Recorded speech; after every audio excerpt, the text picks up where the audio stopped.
இன்றைக்கி நம்ம என்ன வீடியோ பார்க்க போகிறோன்னா மதன் கௌரி சேனல்லேருந்து what is happening in Delhi அப்படின்ற வீடியோ. இப்போ ஆக்சுவலாக டெல்லியில் ஒரு ப்ரொட்டஸ்ட் போயிட்டுருக்கு, உங்கள் எல்லாருக்கும் தெரியும்னு நினைக்கிறேன். தெரியாதவங்க தெரிஞ்சுக்குங்க. அது செம பெரிய ப்ரொட்டஸ்ட் நடத்துகிறது ஃபுல்லாக ஸ்டூடெண்ட்ஸு. இப்போ வந்து ஃபார்மர்ஸும் ஆட் ஆகிருக்காங்க அப்படின்னு கேள்விப்பட்டேன். ஆக்சுவலாக அவங்க வந்து அமைதியான முறையில் உண்ணாவிரத போராட்டம் தான் நடத்துகிறாங்க. பட் போலீஸ் வந்து தடியடி நடத்துது. இன்றைக்கி காலையிலேருந்து நேற்றுலேருந்து அந்த நியூஸ் தான் வந்துட்டுருக்கு.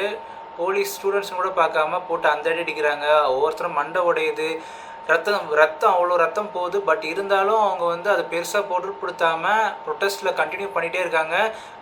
இன்னும் சொல்லணுன்னா கூட்டம் இன்க்ரீஸ் ஆகிக்கிட்டே இருக்குது. இது எதற்காக அப்படின்னா, எனக்கு ஓவராலாக ஒரு விஷயம் தெரியும். லைக் நீட்டை எதிர்க்கிறது. நீட்னால இப்போ ரீசெண்டாக நடந்த பிரச்சனை, லைக் உங்களுக்கு தெரியும்னு நினைக்கிறேன். தட் கொஷின் பேப்பர் வந்து லீக் ஆன அந்த இஷ்யூவில் 21 பேர் இறந்துருக்காங்க. அதுக்காக நம்ம அந்த 21 பேருக்கும் காம்பன்சேஷன் கேட்டிருக்காங்க. அண்ட் ப்ளஸ் அந்த மினிஸ்டரை வந்து வேலையிலேருந்து தூக்க சொல்லியிருக்காங்க. இந்த 2 கோரிக்கையை தான் வச்சுருக்காங்க. அதை நிறைவேற்ற முடியாமல் அந்த government, the BJP government students கூட பார்க்காம அவங்கள கலைக்கிறதும் அவங்கள அடிக்கிறதும் என்ஜாய் பண்ணி அடிக்கிறாங்க. நான் நிறைய வீடியோ பார்த்தேன். போலீஸ்லாம் ரொம்ப என்ஜாய் பண்ணி அடிக்கிறாங்க.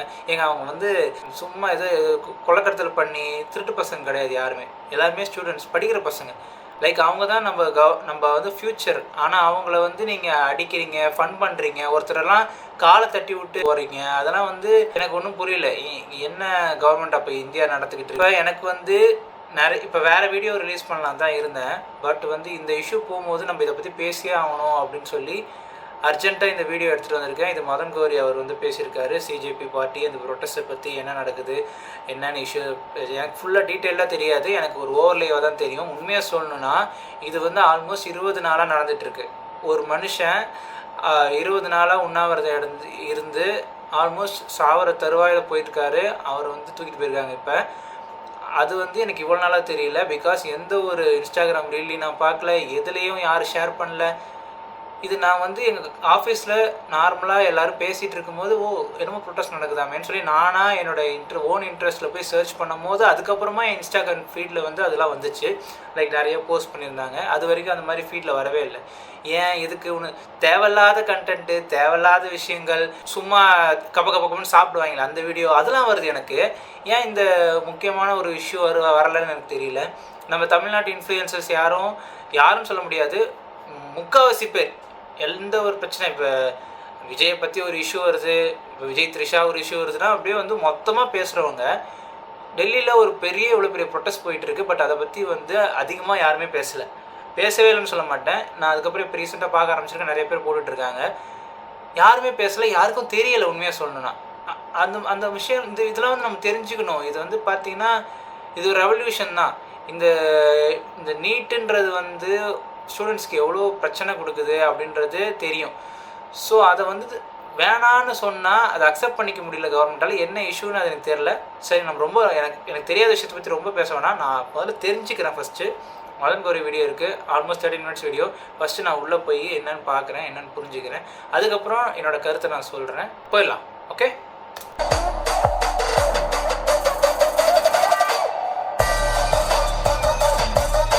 Hello everyone, I'm Madan Gauri and hello my dear MG squad. Something absolutely dramatic is happening right now in New Delhi. டெல்லியில இருக்கக்கூடிய Indian prime minister Narendra Modi அவங்களோட வீட்டு முன்னாடி இந்தியாவோட லீடர் ஆஃப் அப்போசிஷன் உட்கார்ந்துட்டு இருக்காங்க. தார்னால உட்கார்ந்துட்டு இருக்காங்க. அவங்க கூடவே வந்து பிரியங்கா காந்தி இருக்காங்க, நிறைய காங்கிரஸ் தலைவர்கள் இருக்காங்க, இன்னும் பல கட்சிகள்ல இருக்கிறவங்க இதுல பார்ட்டிசிபேட் பண்ண போறேன்னு சொல்லிட்டு இருக்காங்க. ஒரு ஸ்டூடெண்ட் ப்ரொட்டஸ்ட் வந்து நேத்திக்கு ஒரு தடியடியா வந்து போலீஸ் சைட்ல இருந்து கிட்டத்தட்ட 100 பேர் வந்து போலீஸ்ல காயப்பட்டிருக்காங்கன்னு போலீஸ் சொல்றாங்க. and 60 பேர் ஸ்டூடெண்ட் சைடு காயப்பட்டிருக்காங்கன்னு போலீஸ் சைடுல இருந்தே சொல்றாங்க. சோ இவ்ளோ பேர் காயப்படுறது, பார்லிமெண்ட்டை நோக்கி ஒரு மார்ச், பெரிய ப்ரொட்டஸ்ட். அந்த ப்ரொட்டஸ்ட்ல வந்து அடிதடி ஏற்படுது. போலீஸ் வந்து லத்தி சார்ஜ் பண்றாங்க. போலீஸ் சொல்றாங்க எங்க சைடு 100 பேருக்கு மேல காயப்பட்டாங்கன்னு போலீஸ் சொல்றாங்க.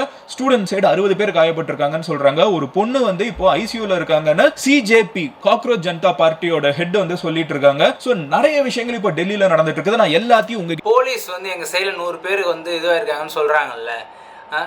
நீங்கள் ஃபுல் ப்ரொடெக்ஷனில் இருக்கீங்க. லைக் உங்களுக்கு ஜாக்கெட் போட்டிருக்கீங்க, ஹெல்மெட் போட்டிருக்கீங்க, கையில் ஒரு இது வச்சுருக்கீங்க.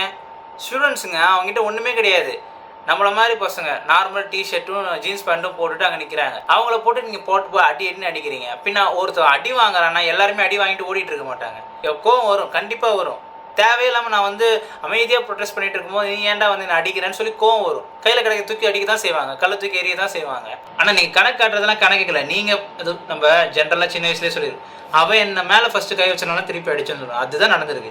நீங்கள் ஃபஸ்ட்டு அவன் மேலே கை வச்சிருக்கீங்க, திருப்பி வந்து கல்லை விட்டு அடிச்சிருக்கு. அவர் என்ன பண்ண முடியும்? அவனால் போட்டு அந்த அடி அடிக்கிறீங்க, மண்டையை போடக்கிறீங்க, காலை தட்டி விடுறீங்க. அப்புறம் தான் அப்புறம் அடிக்க தானே செய்யணும். அவன் வந்து நீங்கள் ஃபுல்லாக ஜென்ஸ் தான் இருப்பீங்க. போலீஸ் லைக் வந்து இந்த மாதிரி இஷ்யூக்கு ஜென்ஸ் தான் அனுப்புவாங்கன்னு வச்சுங்களேன். லேடிஸ் மேலே கை வைக்கிறீங்க. லேடிஸ் மேலே கை வைக்கிறது உங்களுக்கு என்ன ரூல்ஸ்? இல்லை உங்களுக்கே உங்கள் வீட்டில் ஒரு அம்மா தங்கச்சி இருக்க தானே செய்வாங்க. அவங்க மேலே கை வைப்பீங்களா நீங்கள்? இப்போ அவங்க அந்த கூட்டத்தில் உங்கள் அம்மா தங்கச்சி இருந்தால் அவங்கள அடிக்க விட்டுருவீங்களா நீங்கள்? வேறு எவனா ஒருத்தர் உங்கள் கூட இருக்கிற போலீஸ்காரனே அடிக்கிறான் விட்டுருவீங்களா நீங்கள்? விட மாட்டீங்கல்ல, கோவம் வரும்ல. அதே மற்ற லேடிஸ் மேலே உங்களுக்கு வரமாட்டுது, வந்தானே ஆகணும். அதே நான் அவங்கள தடியடி நடத்துறது. லேடிஸ் ஐஸ்வர்யா ஒருத்தங்க இருக்காங்கன்னு சொல்கிறாரு. இதெல்லாம் நீ கணக்கே சொல்லக்கூடாது. உண்மையை சொன்ன மாயவே தரக்கூடாது. கம்முன்னு இருங்க. உங்ககிட்ட இன்னைக்கு வீடியோல டீடைலா சொல்ல போறேன். நிறைய பேர் என்கிட்ட மதன் நேத்திக்கே இதை பத்தி பேசல அப்படின்னு சொல்லி கேட்டிருந்தீங்க. நேத்திக்கு நான் டிராவல் பண்ணிட்டு இருந்தேன். நேத்திக்கு நான் வந்து இதை ஃபாலோ பண்ண ஆக்சுவலா நான் வந்து ஃப்ளை பண்ணிட்டு இருந்தேன். எனக்கு வந்து இன்டர்நெட்டும் கிடையாது, எதுவுமே எனக்கு ஆக்சஸ் கிடையாது. அதனால தான் பேச முடியல. இன்னைக்கு நான் நேத்திக்கும் இன்னைக்கும் என்ன நடந்துச்சுங்கிறத சேர்த்து உங்ககிட்ட சொல்றேன். சோனம் வாங்சுக் வந்து ப்ரொடெஸ்ட் வந்து 19th டே இருக்கிறப்ப நம்ம வந்து ஒரு எலாபரேட்டா ஒரு வீடியோ மேக் பண்ணோம். இப்போ கண்டினியூஸா இதை பத்தி பேசிட்டு இருக்கோம். கண்டிப்பா ஸ்டூடெண்ட்ஸ் நிறைய பேர் கமெண்ட் செக்ஷன்ல இதை பத்தி பேசுங்கன்னு சொல்லி கேட்டுட்டு இருக்கீங்க. கண்டிப்பா இதுல எது முக்கியமான விஷயங்கள் நடந்தாலும் அதை நான் உங்ககிட்ட வந்து சேர்க்கிறேன். பட் நீங்க அதை பார்க்கணும்னு நினைச்சீங்கன்னா இந்த சேனலை சப்ஸ்கிரைப் பண்ணுங்க. அப்போதான் வீடியோ உங்களுக்கு வந்து சேரும். ஏன்னா நான் போஸ்ட் பண்ணிருக்கேனா இல்லையான்னு தெரியாம நிறைய பேர் கமெண்ட் செக்ஷன்ல வந்து மதன் இன்னும் பேசல அப்படின்னு சொல்றத பார்க்க முடியுது. சில பேர் நம்மள சும்மாவே ஹேட் பண்ணுவாங்க, அதுக்காக ஒரு வதந்தியை கிளப்பி விடுவாங்க, அவங்கள விட்டுறலாம். பட் தெரியாம யாராவது பேசல நினைச்சிட்டு இருந்தீங்கன்னா தெரிஞ்சுக்கிறதுக்கு ஃபாலோ பண்ணுங்க. அப்போதான் என்ன பேசுறேன்னு உங்களுக்கு வந்து சப்ஸ்கிரைப் பண்ணீங்கன்னா தான் கரெக்டா கண்டென்ட் பார்ப்போம். அதுக்கப்புறம் ஒரே ஒரு விஷயம் மதன் அண்ணன் கிட்ட சொல்லிக்கிறேன். இந்த மாதிரி வீடியோ நீங்கள் இப்போ தான் மேக் பண்ணியிருக்கீங்க.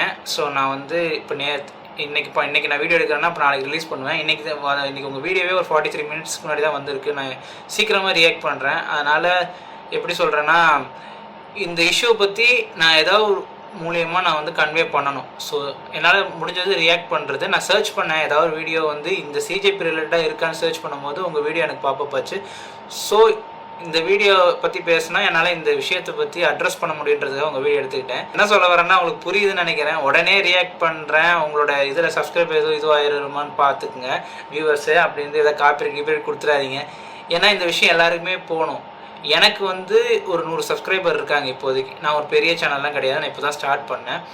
நான் என்னால் சினிமா ரிலேட்டட் அந்த மாதிரி எதையோ போட்டு போயிருக்க முடியும். பட் இந்த விஷயத்தை பற்றி நம்ம பேசணுன்றதுக்காக நான் உங்கள் வீடியோ ரியாக்ட் பண்ணுறேன். ஸோ அதனால் என்னென்னா நீங்கள் கொஞ்சம் பார்த்து பண்ணுங்க. ஒன்றும் எனக்கு வந்து மில்லியன் வியூஸ்லாம் போய் உங்களோட வியூஸ்லாம் கட் ஆகிடாது. எனக்கு போகிறதே 30-40 வியூஸ், சில 2-3 வியூஸ் தான் போகுது. அதை சொல்லணும்னு தோணுச்சு, அதனால் நான் சொல்கிறேன். ஓகே, கண்டினியூ பண்ணுவோம்.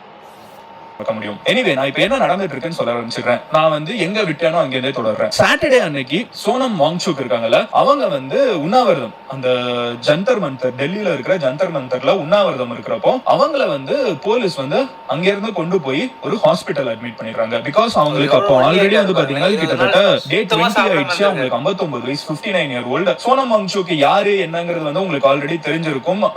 ஒரு ஃபேமஸான இனோவேட்டர். அண்ட் அவர் வந்து அந்த ப்ரொடெஸ்ட்ல ஸ்டூடெண்ட்ஸோட சாலிடாரிட்டில இருந்தாரு. ஸ்டூடெண்ட்ஸ் என்ன கேக்குறாங்க? ஸ்டூடெண்ட்ஸ் கேக்குறது வந்து முக்கியமான கோரிக்கைகள். நேத்திக்கு வந்து ஜேபி நட்டா பிஜேபியில இருக்கக்கூடிய ஒரு முக்கியமான தலைவர், அவரை நேர்லயே கூட மீட் பண்ணி வந்து அவங்க கோரிக்கைகளை சொல்லியிருக்காங்க. ஸ்டூடெண்ட்ஸ் கேட்கக்கூடிய கோரிக்கைகள் இந்த ப்ரொடெஸ்டே மொத்தம் 4 விஷயங்களுக்காக நடந்துட்டு இருக்குது. அது என்னென்ன அப்படின்னு பாத்தீங்கன்னா, ஃபர்ஸ்ட், இந்தியால வந்து இந்த தடவை நீட் எக்ஸாம் வந்து பேப்பர் லீக் ஆனது வந்து ஒரு பெரிய தப்பு. அண்ட் இதுக்கு தார்மீகமா பொறுப்பேற்றுட்டு இந்தியாவோட எஜுகேஷன் மினிஸ்டர் தர்மேந்திர பிரதான் வந்து ரிசைன் பண்ணணுங்கிறது அவங்களோட முதல் கோரிக்கை. செகண்ட் கோரிக்கை என்ன அப்படின்னு பாத்தீங்கன்னா, இந்தியால இருக்கக்கூடிய காம்படிட்டிவ் எக்ஸாம்ஸ்க்கு மொத்தமாவே வந்து நீங்க ரிஃபார்ம் பண்ணணும். இந்தியால இருக்கக்கூடிய காம்படிட்டிவ் எக்ஸாம்ஸ், அடுத்து பிஜி படிக்கணும்னாலோ யூஜி படிக்கணும்னாலோ பசங்க வந்து எக்ஸாம்ஸ்ல வந்து நிறைய பிரச்சனைகள் இருக்குது, அது எல்லாமே சரி பண்ணணும் அப்படின்னு சொல்லி ரிஃபார்ம்ஸ் கேட்டிருக்காங்க. மூணாவது என்ன கேட்டிருக்காங்கன்னு பாத்தீங்கன்னா, பாதிக்கப்பட்டவங்களோட குடும்பங்களுக்கு தகுந்த காம்பன்சேஷன் கொடுக்கணும் அப்படின்னு சொல்லிட்டு. நாலாவது வந்து சோனம் வாங்சுக், அவர் தான் வந்து ஸ்டூடெண்ட்ஸ்க்கு சாலிடாரிட்டியா வந்து உண்ணாவிரதம் இருந்தவர். அவரை வந்து இப்போ போலீஸ் வந்து கொண்டு போய் ஹாஸ்பிட்டல்ல வச்சிருக்காங்க. சோ அவங்கள வந்து அங்க இருந்து விடணும். அவருக்குன்னு சுதந்திரம் இருக்குது, அவரை விடணும் அப்படிங்கிற இந்த 4 கோரிக்கைகளை வந்து நேத்திக்கு ஜேபி நட்டா, ஓகேவா, இந்தியன் மினிஸ்டர், பிஜேபியோட முன்னாள் ஹெட், அவங்க கிட்டே போய் டைரக்டாவும் கொடுத்துட்டு வந்திருக்காங்க. சோ இந்த anyway coming back to topic, Sonam வாங்சுக்கை வந்து ஹாஸ்பிடல்ல போய் அட்மிட் பண்ணிடுறாங்க. சோ 4 பாயிண்டோட தான் இந்த ப்ரொடெஸ்ட் நடந்துட்டு இருக்குது. இந்த ப்ரொடெஸ்ட் இப்படி நடந்துட்டு இருக்கப்போ ஜூலை 20th, அதாவது மண்டே அன்னைக்கு வந்து சன்செட் சலோ சலோ சன்செட் இந்த 2 வார்த்தையில வந்து முன்ன பின்ன அந்த ஒரு மார்ச் வந்து அவங்க பிளான் பண்றாங்க. பேசிக்கா ஹிந்தில அதுக்கு அர்த்தம் என்னன்னா, நாடாளுமன்றத்தை நோக்கி நடப்போம், சலோ நம்ம எல்லாரும் ஒன்னா சேர்ந்து போவோம் அப்படிங்கிற மாதிரி ஒரு மார்ச் வந்து அனௌன்ஸ் பண்றாங்க. இந்த மார்ச்சுக்கு வந்து ஸ்டூடெண்ட்ஸ் நிறைய பேர், பசங்க நிறைய பேர், ஸ்டூடெண்ட்ஸ் இல்லாம நிறைய அரசியல் தலைவர்கள், இந்த மாதிரி நிறைய பேர் ஒன்னா சேர்றாங்க. அந்த கூட்டத்துல வந்து எல்லாரும் அதை நோக்கி போகணுங்கிறப்போ பார்லிமெண்ட்டை சுத்தி வந்து பர்மிஷன் வந்து ஆனா இவங்களுக்கு கிடையாது உள்ளுக்குள்ள போகிறதுக்கு. சோ அதுக்கு வந்து பேரிகேட்ஸ் இருக்குது. பேரிகேட்ஸ் இங்க இருக்குது. ஸ்டூடெண்ட் ப்ரொடெஸ்ட் பெருசாயிட்டு இருக்குது. ஸ்டூடெண்ட் ப்ரொடெஸ்ட்னு சொல்ல முடியாது. இப்போ இந்த சிஜேபியோட ப்ரொடெஸ்ட், இந்த 4 கோரிக்கைகளை வச்சு இருக்கக்கூடிய எல்லாருமே அதுல ப்ரொடெஸ்ட்ல பார்ட்டிசிபேட் பண்றாங்க. கூட்டம் அதிகமாகுது, போலீஸுங்க இருக்காங்க. சோ இதுல 2 வருஷம் சொல்லப்படுது. ஸ்டூடெண்ட்ஸ் என்ன சொல்லப்படுறதுனால், எங்களை வந்து போலீஸ் அடிச்சிட்டாங்க அப்படின்னு சொல்லிட்டு நிறைய வீடியோஸ் இன்டர்நெட்ல பார்க்க முடியுது. போலீஸ் என்ன சொல்லப்படுதுன்னா, போலீஸ் தான் ஸ்டூடெண்ட்ஸ் அடிச்சிட்டாங்கன்னு சொல்லிட்டு அவங்க சைடுல இருந்து சில வீடியோஸ் காமிக்கிறாங்க. போலீஸோட நம்பர்ஸ் அதுதான் நம்மளுக்கு அபிஷியலா மீடியால இருக்கும். போலீஸோட நம்பர்ஸ் படி 110 போலீஸ் பர்சனல் வந்து காயப்பட்டிருக்காங்க, 60 ஸ்டூடெண்ட்ஸ் வந்து காயப்பட்டிருக்காங்க. இதுக்கப்புறம் பாத்தீங்கன்னா இந்த சிஜேபி அதோட ஹெட் அபிஜித் திப்கே அவங்க வந்து ஒரு ட்வீட் போடுறாங்க. இந்த ப்ரொடெஸ்ட் எல்லாம் நடந்திருக்கப்போ, கலவரம் ஆகுறப்போ, இது வந்து லத்தி சார்ஜ் அதெல்லாம் இருக்கிறப்போ அவங்க வந்து ஒரு ட்வீட் போடுறாங்க. நேத்திக்கு அதுல என்ன சொல்றாங்கன்னு பாத்தீங்கன்னா, நாட் எ டெமோக்ரஸி அப்படின்னு வந்து ஒரு ஃப்ரஸ்ட்ரேஷன்ல போடுறாங்க. அதுக்கப்புறம் வந்து நான் ஆர்எம்எல் ஹாஸ்பிட்டலுக்கு போயிட்டு இருக்கேன், அங்க காயப்பட்ட பசங்களை பாக்குறதுக்கு நான் போயிட்டு இருக்கேன் அப்படின்னு சொல்லி அடுத்து ஒரு ட்வீட் போடுறாங்க. அண்ட் அதுக்கப்புறம் வந்து I apologise to all our supporters. இன்னைக்கு வந்து அவங்க ஒரு ட்வீட் சொல்றாங்க. அதுல சொல்றாங்க, நான் என்னோட சப்போர்ட்டர்ஸ் இந்த சிஜேபி, இந்த காக்ரோச் ஜனதா பார்ட்டி, அதுல இருக்கக்கூடிய சப்போர்ட்டர்ஸ் அத்தனை பேருக்கும் நான் வந்து மன்னிப்பு சொல்லிக்கிறேன். எஸ்பெஷலி தி கேர்ள்ஸ், யார் யாரு பெண்களை வந்து போலீஸ் வந்து தாக்குனாங்களோ அவங்களுக்கு நான் ஸ்பெசிஃபிக்கா மன்னிப்பு கேட்டுக்கிறேன். கண்டிப்பா we could have done better. I could have done better to protect you from the actions of Delhi police. Police வந்து இந்த மாதிரி உங்களை காயப்படுத்துறதுல இருந்து நான் வந்து உங்களை பெட்டரா பாதுகாத்துக்கணும்னு நினைக்கிறேன். அதனால நான் உங்களுக்கு மன்னிப்பு கேட்டுக்கிறேன். நீங்க இதுல காயப்பட்டிருந்தீங்கன்னா எனக்கு வந்து நீங்க தனிப்பட்ட முறையில மெசேஜ் பண்ணுங்க, நான் உங்ககிட்ட வந்து மன்னிப்பு கேட்கிறேன். ஆனா கடைசி வரைக்கும் நாங்க சண்டை போட்டுட்டு இருப்போம் அப்படிங்கிற மாதிரி வந்து அபிஜித் திப்கே வந்து ஒரு ட்வீட்டும் போடுறாங்க. சோ இதெல்லாம் ஒரு சைடு போய்கிட்டே இருக்குது. இப்போ அபிஜித் திப்கேவுமே வந்து டிடைன் பண்ணப்படுறாங்க. சோ நிறைய பேர் வந்து இந்த ப்ரொடெஸ்ட்ல இருந்தவங்க டிடைன் பண்ணப்படுறாங்க போலீஸ்னால. அதுக்கப்புறம் அவங்க வந்து ரிலீஸும் பண்ணப்படுறாங்க. ஆம் ஆத்மி பார்ட்டி என்ன சொல்லுதுன்னா, இன்னும் நிறைய பேர் டிடைன்ஷன்ல இருக்காங்க, போலீஸ் வந்து நிறைய பேர் இன்னும் வச்சிருக்காங்க, அவங்க வெளியே சொல்ல மாட்டேங்கிறாங்கன்னு சொல்லப்படுது. பட் இருந்தாலும் அபிஜித் திப்கே, அந்த சிஜேபியோட காக்ரோச் ஜனதா பார்ட்டியோட ஹெட் வந்து அதுல இருந்து வெளியே வந்ததுக்கு அப்புறம் மறுபடியும் இன்னைக்கு வந்து ஜந்தர் மந்தர்ல ப்ரொடெஸ்ட கண்டினியூ பண்ணிட்டு இருக்காங்க. இதுக்கு நடுவுல ஹாஸ்பிட்டல்ல வந்து சோனம் வாங்சுக்கினும் இருந்துட்டு இருக்காங்க. யாரு? அவர் தான் வந்து உண்ணாவிரதம் இருக்கிறவர், ஓகேவா. அவர் வந்து ஒரு லெட்டரை வந்து எழுதுறாரு. அவர் என்ன சொல்றாரு அப்படின்னு பாத்தீங்கன்னா, ஃபர்ஸ்ட் வந்து அவர் வந்து இந்த ப்ரொடெஸ்டுக்கு முன்னாடி அவர் எழுதின லெட்டர்ல அவர் வந்து 3 விஷயத்தை கேட்கிறாரு. அதுல என்ன சொல்றாருன்னு பாத்தீங்கன்னா, dear friends and supporters, many of you have asked when I will end fast. நிறைய பேர் வந்து நான் எப்போ என்னோட உண்ணாவிரதத்தை நிறுத்துவேன்னு சொல்லி கேட்டிருக்கீங்க. as I mentioned earlier to supporters, I will end my fast on 20th July if நேத்திக்கு, அதாவது அதுக்கு முன்னாடி எழுதின லெட்டர், அதுக்கு ஒரு நாள் முன்னாடி எழுதின லெட்டர், நான் வந்து 20th ஜூலையோட நான் வந்து என்னோட உண்ணாவிரதத்தை நிறுத்திப்பேன் இஃப் இந்த 3 விஷயத்துல ஏதாவது ஒண்ணு நடந்தால். ஃபர்ஸ்ட், கவர்மெண்ட் வந்து இப்போ எஜுகேஷன் சிஸ்டம்ல இருக்கிற பிரச்சனைகளுக்கு அக்கௌண்டபிலிட்டி எடுத்துக்கிட்டு, பேப்பர் லீக் மாதிரி பிரச்சனைகளுக்கு அக்கௌண்டபிலிட்டி எடுத்துக்கிட்டால் நான் உண்ணாவிரதத்தை நிறுத்திக்கிறேன். ஒரு 20வது நாள் உண்ணாவிரதம். இந்த லெட்டர் எழுதுறப்ப 21st டே 22nd டே இருந்திருக்காங்க. சோ என்ன சொல்றாங்கன்னா, கவர்மெண்ட் ரெஸ்பான்சிபிலிட்டி எடுக்கணும். பேப்பர் லீக் ஆயிருக்குது, இவ்வளவு பேர் பாதிக்கப்பட்டிருக்காங்க, இதுக்கு கவர்மெண்ட் ரெஸ்பான்சிபிலிட்டி எடுத்துக்கிட்டால் நான் உண்ணாவிரதத்தை நிறுத்துறேன்.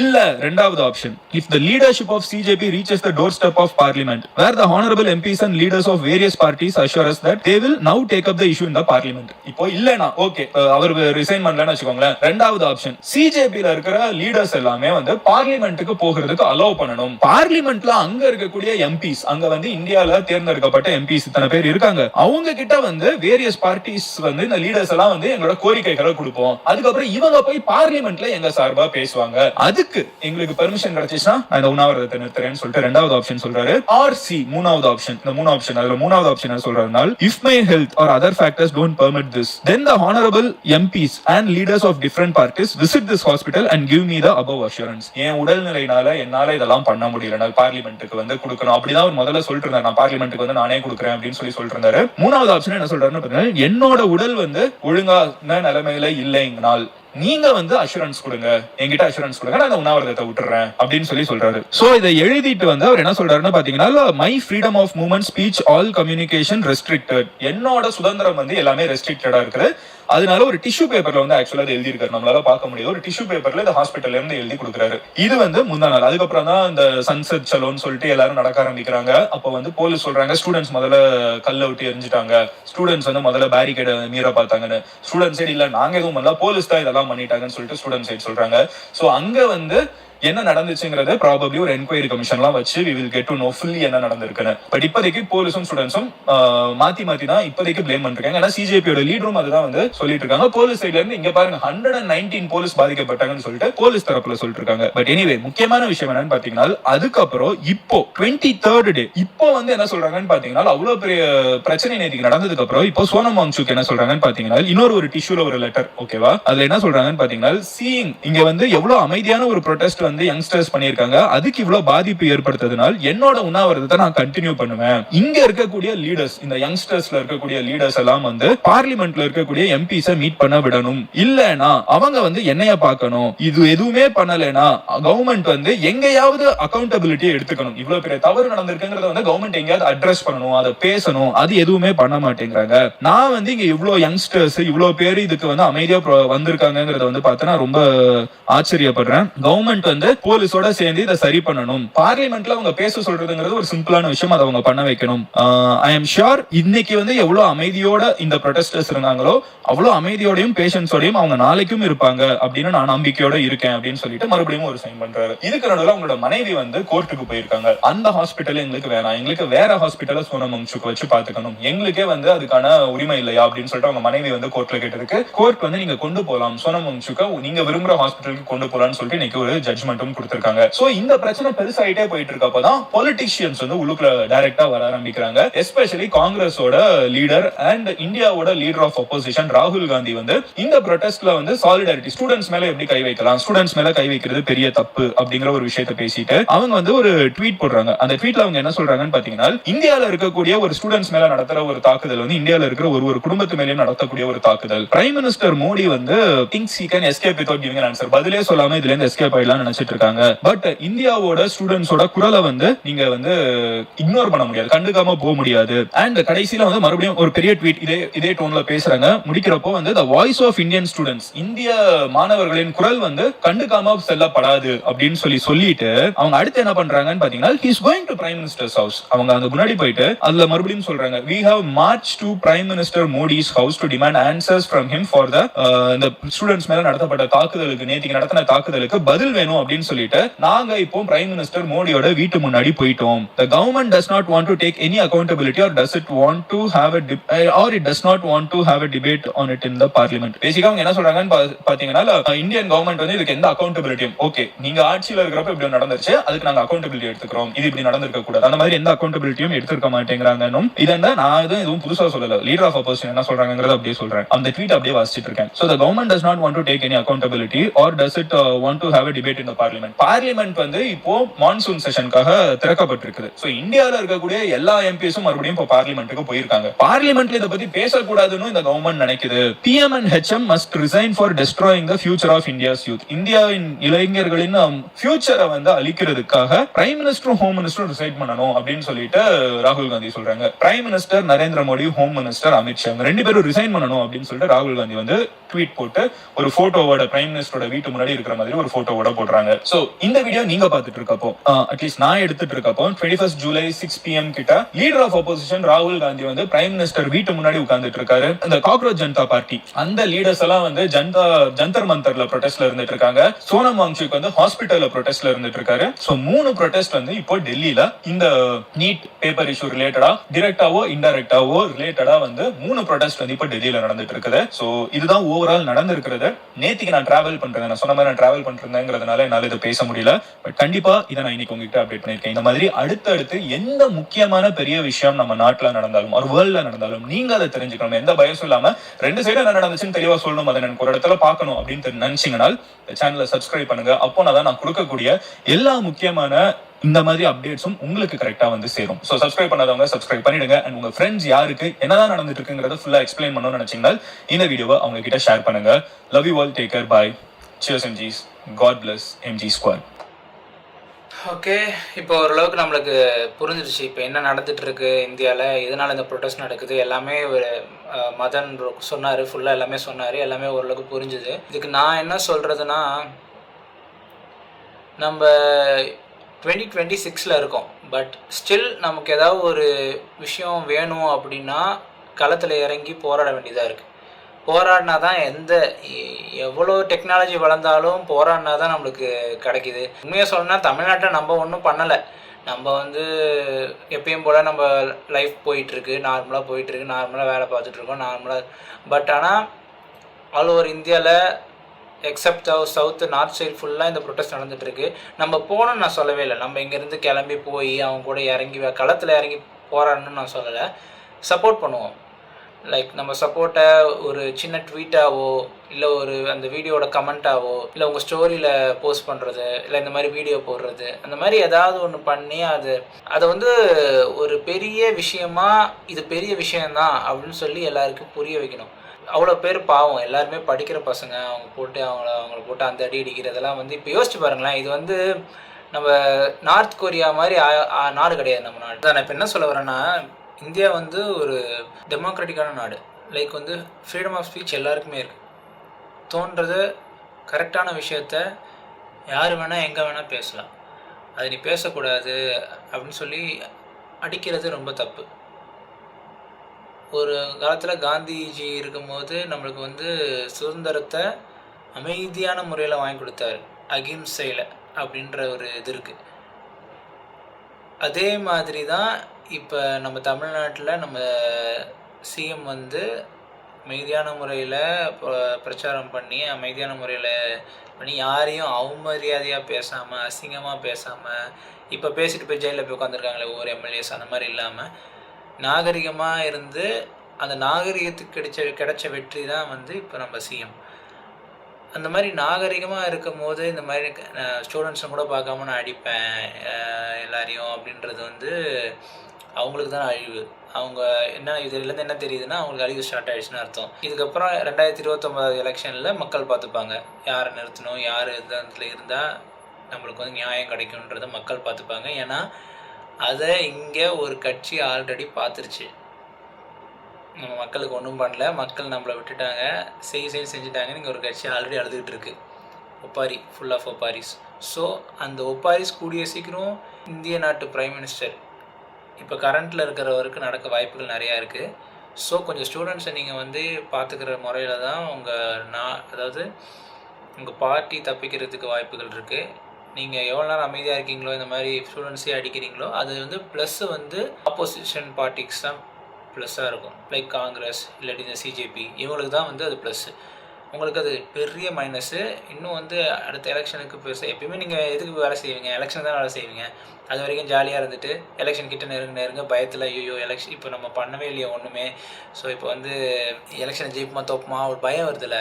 அது ஏன் வருது? ஏன்னா நீங்கள் எதுவுமே பண்ணல. மக்களுக்கு பண்ணிங்கன்னா அந்த பயம் வராது. மக்களுக்கு நீங்கள் எதுவுமே பண்ணாதனால அந்த பயம் வருது. இதெல்லாம் ஒரு பக்கம் இருக்கட்டும். ஆனால் ஸ்டூடெண்ட்ஸ் மேலே கை வைக்கிறது பெரிய தப்பு. அதை எந்த ஒரு கட்சியும் செய்யக்கூடாது. அது தப்புன்றதோட அது பாவம். ஏன்னா அவங்களாம் நிராயுத பாணியாக இருக்கிறவங்க, அவங்ககிட்ட எந்த வெப்பன்ஸும் கிடையாது. அவங்கள மாதிரி அவ்வளோ பெரிய லத்தி வச்சிடல. அவங்க என்ன உங்களுக்கு அடித்தாங்களா இல்லை இது பண்ணாங்களா? அவங்க பாட்டு அமைதியாக ப்ரொட்டஸ்ட் பண்ணிட்டு இருந்தாங்கன்னா நீங்களும் அமைதியாக தடுத்துட்ருங்க. அடிக்கிறது, விரட்டுறது, கலைக்கிறதெல்லாம் உங்களுக்கு தான் ஆப்பு. அண்ட் இன்னொரு சின்ன ரெக்வஸ்ட் யாருக்குன்னா, நம்ம தமிழ்நாடு முதலமைச்சர் திரு ஜோசப் விஜய் அவர்களுக்கு, நீங்கள் உங்கள் மேலே ரொம்ப நம்பிக்கை வச்சு நாங்கள் ஓட்டு போட்டிருக்கோம். அந்த நம்பிக்கையை நீங்கள் ஸ்டில் இப்போ வரைக்கும் நீங்கள் சூப்பராக நடத்தி கொண்டு போகிறீங்க. தமிழ்நாட்டில் புது திட்டம் கொண்டு வரீங்க. நீங்களே ஏதோ ஒரு பிரச்சனைனா இறங்கி வேலை செய்கிறீங்க. யாராவது தப்பு பண்ணால் அவங்களுக்கு பனிஷ்மெண்ட் தரீங்க, அவங்கள கட்சியில் விட்டு நீக்கிறீங்க. இது எல்லாமே சூப்பர். நீங்கள் இனிஷியலாக சொன்னது ஒன்று எனக்கு ஞாபகம் இருக்குது. லைக் ஃபஸ்ட்டு கோரிக்கை நீங்கள் டெல்லிக்கு போய் வச்ச கோரிக்கை நீட்டை ரத்து செய்யணுன்றது. அந்த ஒரு விஷயத்துக்காக ஒரு ஸ்டூடெண்ட் பட்டாளமே அங்கே ப்ரொட்டஸ்ட் பண்ணிகிட்டு இருக்கும்போது நீங்கள் அதை பற்றி ஒரு வார்த்தை கூட பேசாமல், ஒன்றுமே வேணாம், ஒரு சின்ன ட்வீட் நீங்கள் போடுறீங்களா, ஃபோட்டோஸ், அந்த மாதிரி அதில் ஒரே ஒரு சின்ன லைன் ஏதாவது இது மாதிரி சொல்லி இந்த மாதிரி நடந்துகிட்ருக்கு, இதுக்கு நாங்கள் சப்போர்ட் பண்ணுறோம், சப்போர்ட் பண்ணல, இல்லை இது தப்பு, கவர்மெண்ட் தப்பு. ஏன்னா நீங்கள் அதாவது நீங்கன்னு கூட சொல்ல முடியாது, இது நம்ம தான். நம்ம தான் டிவிகே, நானும் தான் டிவிகே கூட்டு போனேன். ஸோ நம்ம பிரச்சாரத்தப்ப நம்ம வந்து தீய சக்தின்னு இவங்கள சொன்னோம், அவங்கள வந்து சென்ட்ரல் கவர்மெண்ட்டை வந்து ஒரு மாதிரி பேசணும், எல்லாமே அப்போ வந்து பேசணும், எல்லாருமே ஃபயர் விட்டாங்க. இப்போ கரண்ட்டில் ஒரு இஷ்யூ போயிட்டுருக்கு, நம்ம அதை அட்ரஸ் பண்ணணும். அட்ரஸ் பண்ணாமல் இருக்கிறது ரொம்ப தப்பு. படம் ரிலீஸ் ஆக போகுது, ஜனநாயகன் வரப்போகுது, நானும் பார்க்க போகிறேன், டிக்கெட் புக் பண்ணிட்டேன், பார்க்க தான் போகிறேன், நான் என்ஜாய் பண்ண தான் போகிறேன், அதெல்லாம் இல்லைன்னு சொல்லலை. அதுக்கும் இதுக்கும் சம்மந்தமே கிடையாது, நாங்கள் எப்பயுமே சம்மந்தப்படுத்த மாட்டோம். ஸோ நான் என்ன சொல்கிறேன்னா, தமிழ்நாடு முதலமைச்சராக நீங்கள் வந்து ஒரு பொசிஷனில் இருக்கீங்க. முன்னாடி வந்து நீங்கள் ஒரு ஆக்டர், அப்போவே நீங்கள் வந்து இந்த நீட்டில் இறந்த அனிதா அவங்க வீட்டுக்கெலாம் போய் நீங்கள் வந்து நலம் விசாரிச்சிங்க. அது மாதிரிலாம் நான் இப்போ கேட்கல. லைக் நீங்கள் டெல்லிக்கு போங்க, அப்புறம் அவங்ககிட்ட போய் நீங்கள், அதெல்லாம் உங்களோட பெருந்தன்மையை தான் கொடுக்கும். லைக் நீங்கள் இப்போ ஒரு சின்ன எக்கச்சக்க பேர் உங்களை கேட்டுட்ருக்காங்க, நீங்கள் எதாவது பேசுங்க, சொல்லுங்கள், ஏதாவது சொல்லுங்கள். நம்ம நீங்கள் ஏன்னா இப்போதைக்கு அது வந்து யாருக்குமே தெரியாமல் இருக்குது, முக்கால்வாசி பேருக்கு தெரியல, ரொம்ப மினிமமான பேருக்கு மட்டும்தான் இப்படி ஒரு இஷ்யூ இருக்குன்றதே தெரியுது. நீங்கள் பேசிட்டீங்கன்னு வச்சுங்களேன், ஒன்ஸ் அவங்க வந்து பாருங்கள் உயிரே விட்றாங்க. லைக் விஜய் தளபதி, நீங்கள் தான் அடுத்த பிஎம்ன்ற அளவுக்கு பேசுகிறாங்க. நீங்கள் அந்த பிஎம்ன்ற பதவிக்காக பேசவில்லை, ஒரு நார்மல் ஹியூமன் பீயிங்காக ஒரு விஷயம் நடக்குது, ஒன்றும் இல்லைங்க, அங்கே நடக்கிறதே இங்கே நடக்கிறதுக்கு ரொம்ப நாள் ஆகாது, புரியுதா? அதுக்காக சொல்கிறேன். அந்த மாதிரி ஸ்டூடெண்ட்ஸ் மேலே கை வைக்கிறது ரொம்ப தப்பு. ஸோ அதுக்காக நீங்கள் கொஞ்சம் வாய்ஸ் அவுட் பண்ணுங்கள். நீங்கள் எனக்கு தெரியும், நீங்கள் அமைதியாக எல்லாத்தையும் அப்சர்வ் பண்ணிவிட்டு தெளிவாக பேசக்கூடிய ஆள், எல்லாமே தெரியும். ஆனால் நான் வெயிட் பண்ணிகிட்டு இருக்கேன். ஏன்னா நம்மளுக்கு டைம் எப்படி சொல்கிறது, அந்த பிரச்சனை ஒவ்வொரு நாளுக்கும் இன்க்ரீஸ் ஆகிட்டே போகுது. நம்ம பேசணும், நம்ம பேசி அதை இன்னும் சார்ட் அவுட் பண்ண வைக்கணும். லைக் ஒரு தமிழ்நாடு சிஎம் ஒருத்தரவும் பேசியிருக்காரு, லைக் சின்ன சின்ன ஆளுங்க பேசுகிறது வேறு, ஒரு தமிழ்நாடோட முதலமைச்சர் அதாவது ஒரு சிஎம் பேசுகிறது வேறு. ஏதாவது வாய்ஸ் அவுட் பண்ணி சொல்லணும். அவங்கள பசங்களுக்கு அவங்க ரொம்ப பேருக்கு அடிப்படுது, மண்டை உடையுது, ரத்தம் வருது. ஸோ அதனால் வந்து நீங்கள் கொஞ்சம் வாய்ஸ் அவுட் பண்ணுங்கள். இதனால் அது சரியாயிடுமாடான்னு கேட்டால் வாய்ப்புகள் இருக்குதுங்க. ஏன்னா வந்து இது இப்போ யாரு கண்ணுக்கு தெரியாதனால தான் அவங்க இப்படியே சப்ரஸ் பண்ணி அடிக்க பார்க்குறாங்க. நம்ம விஜய் அண்ணா வந்து பேச ஆரம்பிச்சாருன்னா வேர்ல்டு வைடு அது நியூஸு, தளபதி விஜயே சொல்லிட்டாருன்னு பயங்கரமாக போவோம், பீக்கில் போவோம். ஸோ அதனால தான் சொல்கிறேன், நீங்கள் கொஞ்சம் வாய்ஸ் அவுட் பண்ணுங்கள். இது என்னோடய சைடு ரெக்வஸ்ட்டு, ஆஸ் அ தம்பியாக நான் கேட்டுக்கிறேன். மதன் கௌரி ப்ரோ சூப்பராக சொல்லிட்டாரு. இதுக்கு முன்னாடி நிறைய வீடியோ போட்டிருக்காரு போல், நான் அதெல்லாம் இன்னும் பார்க்கல. எனக்கு இந்த இஷ்யூவே இன்றைக்கி தான் தெரியும். ஸோ அதனால் சடனாக என்ன வீடியோ இருக்கோ அதை எடுத்து நான் ரியாக்ட் பண்ணிட்டேன். இதை பற்றி வேறு என்ன சொல்கிறது. ஸோ அவ்வளோதாங்க. இந்த ப்ரொட்டஸ்ட்டில் யாருக்கும் உயிர் சேதம் ஆகாமல் நம்ம வேண்டிப்போம். உயிர் சேதம் ஆகாமல் யாருக்கும் இப்போ இஷ்யூ இல்லாமல் அவங்க கவலைப்பட மாட்டாங்க. நம்மளுக்கு பயமாக இருக்குது அதை பார்க்கும்போது. ஒருத்தரெல்லாம் நிற்கிறாரு, அவரை போட்டு ரவுண்டு கட்டி போலீஸ் அடிக்கிறாங்க, அடி மாறுன்றாரு அவர். அவ்வளோ வைராக்கியமாக அவ்வளோ ஸ்ட்ராங்காக இருக்காங்க. எனக்கு அப்படி அதை பார்க்கவே ஒரு மாதிரி கூஸ் பம்ப்ஸாக இருந்தது. ஸோ வந்து அவங்களுக்கு சப்போர்ட் பண்ணுவோம். நீங்கள் சொல்கிற மாதிரி தான் நல்லதே நடக்கும், அவங்களுக்கும் அந்த நல்லது நடக்கணும். நீட்டு தேவையில்லை, அது நீங்கள் சொன்ன மாதிரியே நீட்டும் தேவையில்லை, யாருக்குமே தேவையில்லை. முன்னாடி மாதிரி 12th மார்க்கை வச்சு ஸ்டூடெண்ட்ஸ் இது பண்ணலாம். ஒன்றும் தவறான டாக்டர்ஸ்லாம் வந்துட மாட்டாங்க. அப்படி நீங்கள் தவறாக தான் டாக்டர் வருவாங்கன்னு சொன்னீங்கன்னா, உண்மையை சொன்னால் 1998க்கு முன்னாடி வரைக்கும் இந்த டாக்டர்ஸ் எல்லாருமே 2000 முன்னாடி வரைக்கும் இருக்கிற எல்லா டாக்டர்ஸ் 12th ரிசல்ட் வச்சு தான் வந்தாங்க. ஸோ அதனால் சொல்கிறேன், அவங்களாம் என்ன தப்பாக இது பண்ணிட்டாங்க, எவ்வளோ பெரிய பொசிஷனில் இருக்காங்க. அதெல்லாம் ஒன்றும் இல்லை, அந்த சிலபஸ் நல்ல சிலபஸாக தான் இருக்குது. ஸோ அந்த சிலபஸை வச்சே நீங்கள் வந்து டாக்டருக்கு சூஸ் பண்ணலாம். அந்த நீட் வேணாம். நீட் இப்போ நம்ம நார்மலாக போய் எழுதுகிற எக்ஸாம்லாம் எப்படி இருக்குது, லைக் நம்ம நிறைய கவர்மெண்ட் எக்ஸாம் எழுதுகிறோம், ஒரு மாதிரி போகணுமா எக்ஸாம் எழுதணும் அந்தமான்னு இருக்கும். அந்த மாதிரி இந்த நீட் இல்லை, ரொம்ப போட்டு ரெஸ்ட்ரிக்ட் பண்ணுறாங்க. நான் வீடியோஸ்லாம் பார்த்தேன், ரொம்ப அப்படியே இருக்கக்கூடாது ஐயோ அப்படின்னு பண்ணுறாங்க. பட் ஆனால் கொஷின் பேப்பர் லீக் பண்ணுறாங்க. என்னடா அது கதையாக இருக்குன்னு தான் இருக்குது எனக்கு. ஸ்டூடெண்ட்ஸை வந்து அவங்களுக்கு பீஸ்ஃபுல்லாக வந்து போகணும், பீஸ்ஃபுல்லாகவும் வர விடுறதில்ல. அவங்கள போட்டு டார்ச்சர் பண்ணி அவங்க ஐயோ அப்படியே ஏதோ உள்ள பாம்பு வச்சுட்டு வர மாதிரி நீங்கள் செக்அப் பண்ணுறீங்க. பண்ணானே அவனுக்கு எப்படி இருக்கும், சும்மாவே நம்ம படித்தா தான் மறந்து போவோம். அவன் உட்காந்து எவ்வளோ கஷ்டப்பட்டு படிச்சிருப்பான். அவனுக்கு இப்படி போட்டு ப்ரெஷர் பண்ணிங்கன்னா அவன் எக்ஸாம் எழுதும் போது அவனுக்கு ட்ராமடைஸ் ஆகாது இந்த விஷயம். அவன் மண்டையில் இந்த விஷயம் தானே ஓடும், அவன் எக்ஸாம் எழுத தோணும் அவனுக்கு. ஸோ அதான் சொல்கிறேன், நீட் தேவையில்லை, அவ்வளோதான். என்னை பொறுத்த வரைக்கும் இந்த மாதிரி ஸ்டூடெண்ட்ஸ் மேலே கை வைக்கிறது தப்பு, அவ்வளோதான். அதை நீங்கள் பண்ணாதீங்க. ஓகே, இன்னொரு நல்ல வீடியோவில் பார்ப்போம்.